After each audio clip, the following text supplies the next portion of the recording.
তথা প্রত্যেকটা বাঙালির কোথাও না কোথাও হৃদয়ে অমিতাভ বচ্চন আছে। যেমন উত্তম কুমার আছে, তেমনি অমিতাভ বচ্চনও রয়েছে।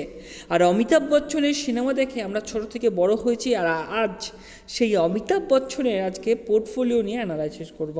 হ্যাঁ, তার শেয়ার মার্কেটে থাকা কিছু পোর্টফোলিওর শেয়ারকে নিয়ে আজকে বিশ্লেষণ করার চেষ্টা করব।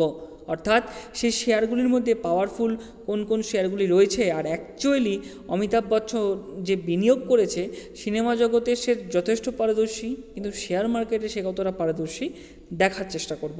তো চলুন, ফার্স্ট যে শেয়ারটি নিয়ে আলোচনা করতে চলেছি সেই শেয়ারটির নাম হলো ডিপি ওয়্যার্স। ডিপি ওয়্যার্সের কাজ কি? DP wires steel wires, plastic product, তারপরে সমস্ত commission agent, acting as a commission agent, এই সমস্ত অনেক কিছু কাজ করে থাকে। তবে তার মার্কেট ক্যাপ কিন্তু অনেক ছোট, অর্থাৎ মাইক্রো ক্যাপ কোম্পানি আমরা বলতে পারি। তার সাথে কারেন্ট মার্কেট প্রাইস চলছে 520 টাকা, এবং সেই 520 টাকা হলেও তার ইন্টেন্সিক ভ্যালু, অর্থাৎ তার যে এমআরপি হওয়া উচিত সেটা হলো 1119 টাকা, অর্থাৎ প্রাইসটা কিন্তু আমরা দেখতে পাচ্ছি ডিসকাউন্টে চলছে। এবং আরওইর দিকেও যদি আমরা খেয়াল রাখি, আমি অলওয়েজ বলি আরওসি এবং আরওইকে খেয়াল রাখার জন্য, সেখানেও কিন্তু আপনারা দেখতে পাবেন বেশ ভালো একটা ফিগার দাঁড়িয়ে আছে। তার সাথে স্টক পি যদি যেখানে দাঁড়িয়ে আছে 18.1, সেখানে ইন্ডাস্ট্রি পি রয়েছে 23.2, অর্থাৎ শেয়ারটা কিন্তু আন্ডার ভ্যালুড রয়েছে। তার সাথে প্রোমোটার হোল্ডিংকেও দেখতে পাওয়া যাচ্ছে 74.8%, এবং ডেট টু ইকুইটি রেশিও একদম নিম্ন 0.15, যেটা যথেষ্ট একটা ভালো কোম্পানি বা স্টেবল কোম্পানিকে নিদর্শন করে। ডেট টু প্রফিট রেশিও 0.76, যেটা যথেষ্ট ভালো, এবং তার সাথে কোম্পানি কিন্তু ডিভিডেন্ডও পে করে। এবার বক্তব্য হচ্ছে, কোম্পানি কি অ্যাকচুয়ালি প্রফিট কি ইনকাম করে? তো চলুন দেখে নেওয়া যাক।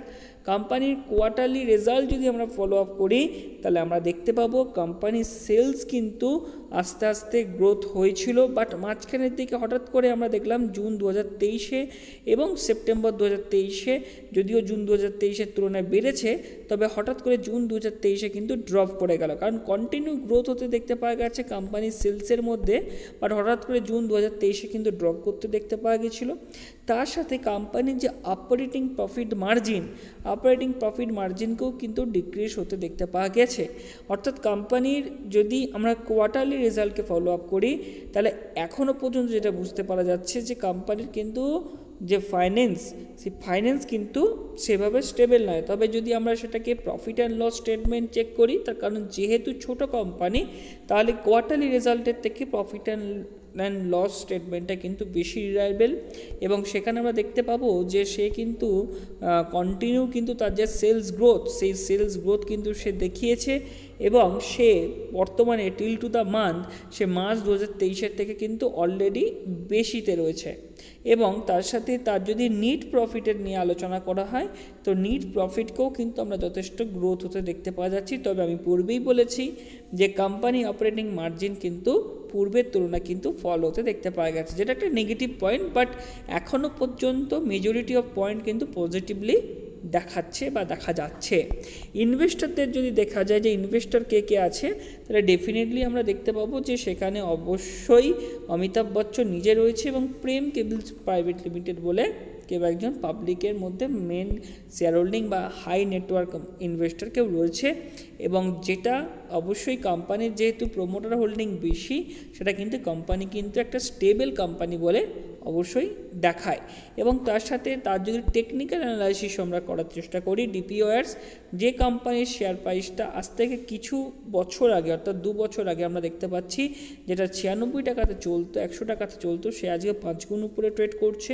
এবং কোম্পানির যদি টেকনিক্যাল চার্ট দেখতে পাওয়া যায়, তাহলে দেখা যাবে যে কোম্পানি কিন্তু কন্টিনিউ একটু মুভ করার পরে আবারও একটু ফল করে কনসোলিডেট করে, আবার মুভ করে, আবারও কিন্তু পরে কনসোলিডেট করে, আবার মুভ করে আবারও কিন্তু কনসোলিডেট করে, আবারও কিন্তু এখানে মুভ করে কিন্তু কনসোলিডেট হচ্ছে।